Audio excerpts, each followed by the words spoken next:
Olá, meu querido irmão, a paz do Senhor Jesus. Eu sou o Bispo Cosmo Pereira, ministro de Cura e Libertação. Eu estou ministrando este curso com 7 aulas. Nós vamos entrar agora na 7ª aula, com o tema Conhecendo a Verdade, tá bom? Aqui no quadro, a 6ª aula, Conhecendo a Verdade. Nós vamos trazer por base o texto de Mateus, no capítulo 12, e do versículo 43. Que vai dizer o seguinte: preste bastante atenção.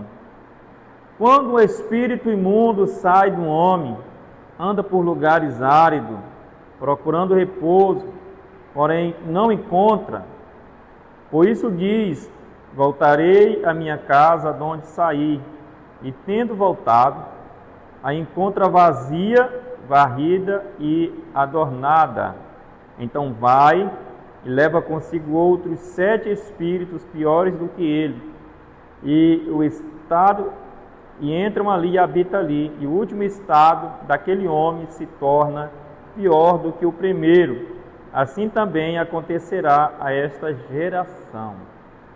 Preste atenção, e o texto que lemos foi o próprio Jesus Cristo que relatou para aquela multidão que estava a ouvir ele. Então, quero que você entenda, você precisa conhecer a verdade ou fazer esta pessoa que você está ministrando a libertação conhecer a verdade, que o nosso corpo, ele é transmissor do mundo espiritual. Nós somos transmissor do mundo espiritual. O nosso corpo, ele não fica vazio, ou ele fica cheio de Deus, cheio da presença de Deus, do Espírito Santo de Deus, ou fica cheio do espírito maligno, demônios, espíritos imundos, tá bom? Então você precisa conhecer a verdade. E a verdade, ela vai te libertar. Quando você identifica a causa, a legalidade, a brecha que está dando para o demônio entrar e destruir a tua vida, você precisa fechar esta brecha. E você precisa entender que quando você coloca em prática a palavra de Deus, automaticamente você vai sendo liberto dos demônios. Essa brecha é fechada e esse demônio vai bater em retirada.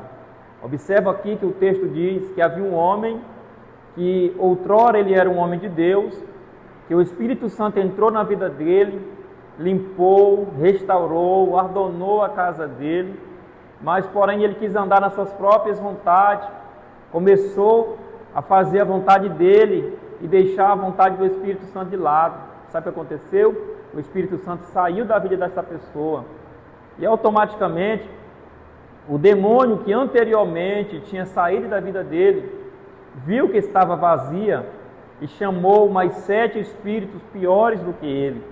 E o que aconteceu? Eles vieram, ali 8 espíritos, entrou na vida daquela pessoa e o estado daquela pessoa se tornou pior do que o princípio. Isso acontece em muitas pessoas, pessoas que até estão dentro da igreja, mas levam uma vida fazendo as suas próprias vontades. E Jesus falou: eu não vim para este lugar, para a terra, fazer a minha vontade, mas vim fazer a vontade do meu Pai, tá bom? Então você precisa entender, se você quer ser o ministro de libertação, você precisa estar observando qual é a legalidade que você não pode dar, ou que você está dando, para você fechar essas brechas, para que o demônio não tenha legalidade na tua vida, e que o Espírito Santo não se afasta de você, não te deixe, porque ele só vai te deixar se você começar a fazer as próprias vontades e deixar de fazer a vontade de Deus, tá bom? Porque há um só mediador entre Deus e o homem, Jesus Cristo de Nazaré. Aleluia, louvado seja Deus. 1 Timóteo, capítulo de número 2, versículo de número 5, que diz que há um só Deus e um só mediador entre Deus e o homem, Cristo Jesus, homem. Foi Ele que morreu por nós, para nos dar o direito de ser chamados filhos de Deus, tá bom? Aqui foi a 6ª aula deste curso. Eu quero que estar orando por você, Pai querido, Pai amado. Quero apresentar esta mulher, este homem que entrou comigo neste curso, que o Senhor possa vir de encontro à sua vida, que o Senhor venha dar força para ele, meu Deus, ser um verdadeiro ministro de libertação, não só conhecendo sobre o mundo espiritual, porque o mundo espiritual ele é real, existe sim, e nós, seres humanos, somos transmissores do reino espiritual, seja da luz, seja das trevas, seja do mal, seja do bem, mas o Senhor separou esta pessoa para ser ministro de luz, ministro de fogo, e neste momento, Pai, derrama sobre a vida dele uma unção, uma autoridade poderosa, em nome de Jesus, que ele possa fechar todas as brechas e possa ser um grande ministro de libertação, com autoridade e poder, para que pessoas sejam libertas e transformadas através da vida dele, em nome de Jesus. Amém? Que Deus abençoe. Vamos para o encerramento, a parte mais importante desse curso, tá bom? Deus abençoe.